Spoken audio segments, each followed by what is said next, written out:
Hey guys, it's Car Guy 11. Today I want to talk to you about an Instagram post I posted the other day where I was at a Porsche dealer. And if you don't follow me on Instagram, definitely go check it out. It's carguy_11 on Instagram. And you'll see behind the scenes and teasers for upcoming videos. So definitely check it out. But anyway, I wanted to explain why I was at the Porsche dealer.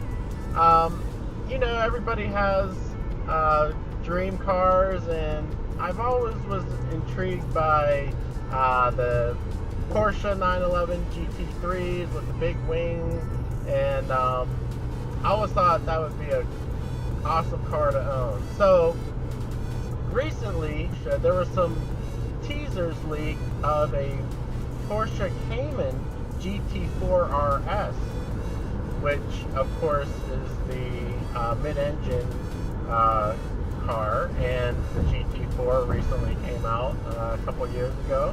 So the RS version of the GT4 Cayman, there was some spy photos or leaked internet photos, nothing official from Porsche, but showing a possible RS version of that car. And I was like, wow, that would be really cool, because it would be priced more reasonably than the 911 GT3 RS would be. So more maybe around 100 or so, maybe something more reasonable than the almost 200,000 of the GT3 RS. So anyway, then a couple more weeks went by, and they said, oh, RS models are going to be full track, auto only, no manual available. And I was like, oh shoot, I definitely want a manual. So I'm thinking to myself, maybe the Porsche PDK isn't too bad. I should think about it. Still considering that car. So my local Porsche dealer actually had two Cayman GTS cars, recent models, 2015 and 16, and one was a manual and one was the PDK. So I was like, oh cool, I can try both and see what I think. So I decided to stop the other day after Cars and Coffee. I saw a beautiful GT4 Cayman at the show, and I was like, yeah, that is a sweet car. I would definitely be interested in the RS version. So I decided to stop down, and first I test drove the manual. And this is going to be kind of a auto manual comparison in general as well. But so I took the manual for the ride, and expected to be in love with the manual. But actually on the Cayman, it's a 6-speed manual, and the shifts were very vague. The shift lever, long throws, and pretty vague, hard to know what gear you're in, because it was just moved around a lot. And also it's an odd shift pattern. The reverse is where the first gear would normally be. So that was kind of strange, but you would get used to that. But the actual shift linkage and lever I wasn't too happy with. In addition, the gearing for that manual was so long. Basically, you would stay in second gear pretty much the whole time. I think if you run second gear out, it goes to 80 miles an hour. So it wasn't all too much shifting going on, and then in turn, it wasn't all that much fun. So I was kind of disappointed and shocked that it wasn't too thrilling for me. The car itself is pretty cool, very nice, and handles great, of course. Sounds pretty good, pretty loud actually. It has the sport exhaust, and the engine is right behind your head. So I decided to take the PDK out for a drive to see how that was.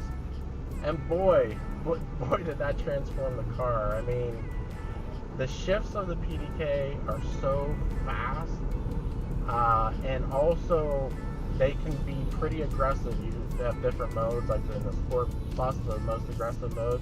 Man, they push you back, and they slam in the gear. So it's pretty damn cool, and I was not expecting to like it, but I really loved it. And it made the car faster. You can downshift instantly, upshift instantly, rev matching. It sounded great, crackle and pop when you downshifted. And I was just really impressed by it. And I would prefer the PDK. I can't believe I'm saying that. So now it makes me feel better. If an RS version comes out with PDK only, I would still be interested in that car. So sneak peek, if you guys here one in the future, it could be something I'd definitely consider. But anyway, obviously auto versus manual is a touchy subject, and I've always been a manual guy. This Jeep right now is the first auto I've owned in quite some time, quite many years, since my Jeep Grand Cherokee, which was many years ago, and then that's the only other car I've had an auto transmission. Every other car I've had has been manual. So I'm definitely not one to prefer an auto over manual, but in this case with the dual clutch, this is a dual clutch transmission, not a typical automatic. I was blown away by it, and I actually prefer it. So anybody thinking about the PDKs, go for it. I mean, there's no performance loss. It's fun to me with the paddle. Maybe I'll get over that fun, intriguing part of it, but I prefer it over the manual.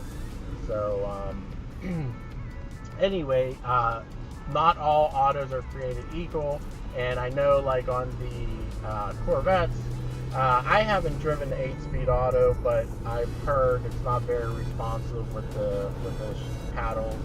So Corvette, definitely manual's the way to go. The great shift action, very precise shifting, and you know what gear you're in. Also has the auto rev match if you like to do that sort of thing. Actually, the Porsche had the auto rev match as well. So, but still, again, I like the PDK better. But anyway, guys, that's my little story for you, and it was why I was at the dealer. Cool cars. They've always intrigued me. Again, I like the ones with the wing. I know it's a little showy, but I think those cars are a little too plain without that race car image. So that's the Porsches I would go for. Well, guys, hope you enjoyed the video today. Definitely comment below. Tell me your opinion on auto versus manual and all the Porsches, what you think of this choice. And thanks for watching. Hope you enjoyed it. Have a great day, and I'll see you next video.